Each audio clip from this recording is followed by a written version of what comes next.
Hello and welcome. The Chinese Communist Party, CCP, is facing a severe economic crisis, largely due to the ongoing trade war with the United States. In response, the CCP is cracking down on its own citizens, suppressing dissent, and spreading propaganda to boost anti-American sentiment. Business owners in China are speaking out about the devastating impact of the U.S. tariffs on their families and employees. A TikTok creator shared a video showcasing the immense pressure he's under due to the sudden tariff increase. His company has orders worth over $50 million, and the 30% tariff is having a huge impact. Please hit the like and subscribe button below as we continue.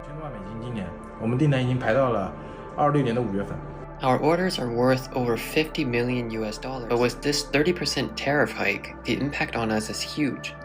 The CCP is heavily censoring posts about the economy on Chinese social media, and using their 50-cent army to suppress criticism online. They're also spreading propaganda to promote anti-American sentiment among Chinese citizens, using clips of Chairman Mao to justify their actions. However, the CCP's actions are seen as a desperate attempt to distract from the real issue: China's over-reliance on U.S. markets. The U.S. has a significant portion of the world's consumer market, and China's economy is heavily dependent on exports to the U.S. Now stay tuned because you wouldn't believe this. Last month, I took an order for a batch of copper parts. I've already bought all the materials. It cost tens of thousands. Today, the customer messaged me and said the delivery might be delayed.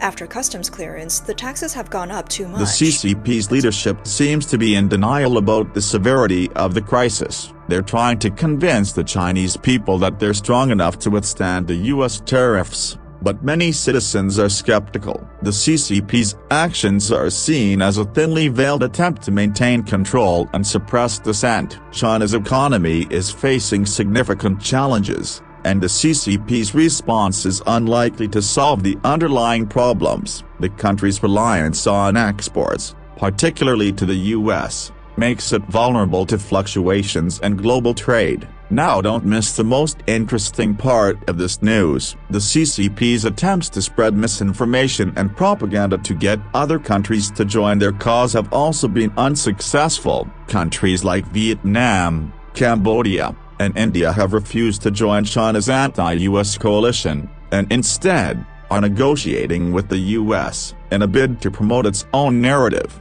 China has announced zero-tariff treatment for some countries, including 33 African nations. However, this move is seen as a strategic move to promote China's own interests rather than a genuine attempt to support free trade. Many African economies lack the capacity to export goods to China, making the zero-tariff policy more of a symbolic gesture. The CCP's actions suggest they're more interested in promoting their own narrative than in genuinely supporting free trade. In conclusion, the CCP's response to the economic crisis is a mix of suppression, propaganda, and strategic moves to promote its own interests. However, the underlying problems facing China's economy remain unaddressed, and the country's future looks uncertain. As the trade war with the U.S. continues, it remains to be seen how the CCP will respond to the growing economic challenges facing China. Thanks for watching and see you soon in the next video.